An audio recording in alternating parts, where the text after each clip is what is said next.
Hello everyone, and welcome back to Chi, Cultivation, and Manipulation by yours truly, Adrian Bolio. If you wish to support this channel, you can purchase one of these books on Amazon for about $7, paperback and electric copy, except if you have Kindle Unlimited, you can buy it for $0. Did I say Kindle or Kindle? Kindle Unlimited, $0. Alright, anyway, today we're going to be talking about applying Chi to physical activity.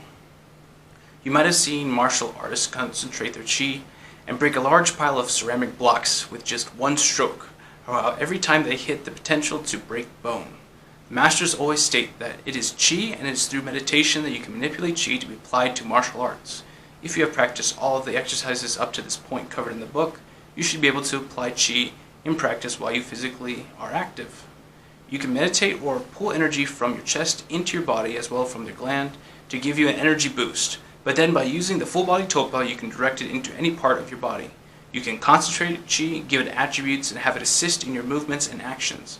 While that martial arts masters do feel pain breaking the tiles on impact, they have learned how to lessen its impact on the mind because pain is also perceived from the mind. They have learned to concentrate and use Chi for every single punch, blow, kick, and jab, to put intent to their attacks that cut through or to break whatever they can manifest in their mind, and train themselves to do so with their physicality. Refer to Chi cultivation and manipulation exercises earlier in the book to get an idea on how you can direct your Chi with your breath work. All the tools are available at your disposal, and you have been practicing with that for one step closer as long as you're comfortable in doing so. If you're able to channel your Chi while you're moving, you can then train your mind to allow it to control Chi while sitting, laying down, standing, moving, sprinting, punching, kicking, or any physical activity. You must be able to put intention into your actions through Chi.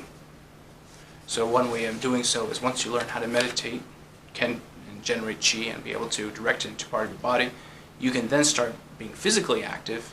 And while you're being physical, let's say you're throwing a ball, you can then visualize and have Chi flow into your arm and know when to throw it at the right moment to help it speed up faster, whatever the case is. You're putting intention into the action of your body.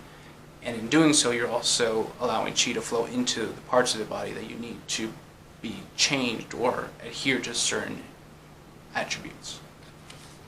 Starting with a sport or physical activity, visualize all aspects of what it takes in a valid form of practice. How does one kick a soccer ball, for instance, swing a bat, paddle their arms? So what constitutes the right way a body should move to be the most effective? If you cannot do the simplest of actions that need to be physically understood, then you cannot be the best you can be at performing the sport. This is due to the fact that you have not mastered the basics.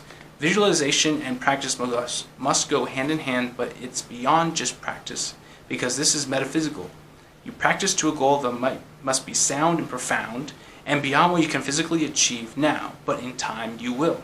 It is only through this detailed and closely studied action of the body can we then apply Chi to it, because we understand that our muscles and what they must do and what order fashion they must perform in.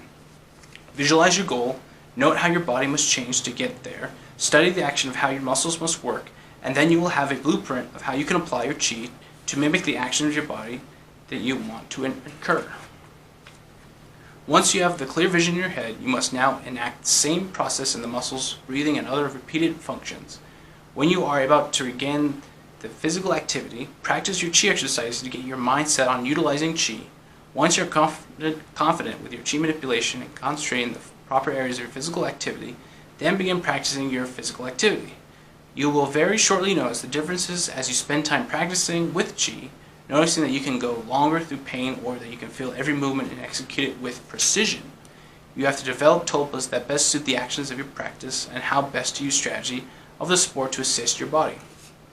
For example, in some ways you have to get accustomed to channeling Chi during fighting, so constantly be moving. So if you're knowing that you have to jab or you have to punch, where does Chi have to go to first in such a way that it will be most effective?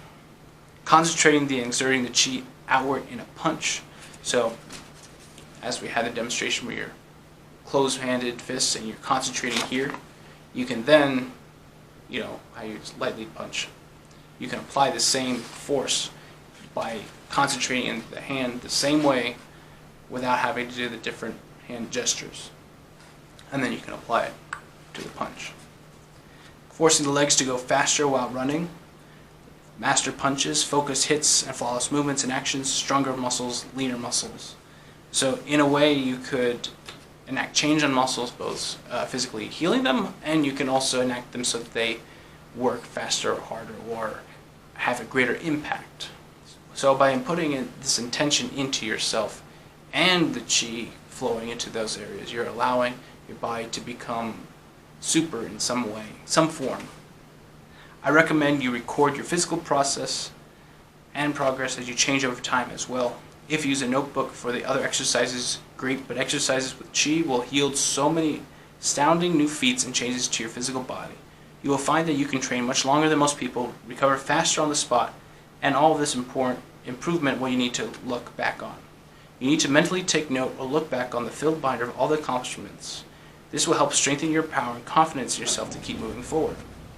So let's go back to journal taking. When you're practicing, you're recording chi or anything that you improve on, you should take note of it in some physical form, either on a notepad or some notes that you write down, journal, whatever the case is. You have to be able to look back on your progress and see that you've actually done something. So if you can do that with your physical work, such as any sports that you play or exercise you use to keep yourself healthy, these are all important things that you can take note of and realize, hey, if you've improved this way, you can run faster, you can go farther, you can deal with pain more, you can hit harder, etc., etc. Anyway, that's all for applying chi to physical activity. It's just another form that you can use. And if you wish to support this video, like and subscribe, purchase the books on Amazon, and I'll see you folks next time.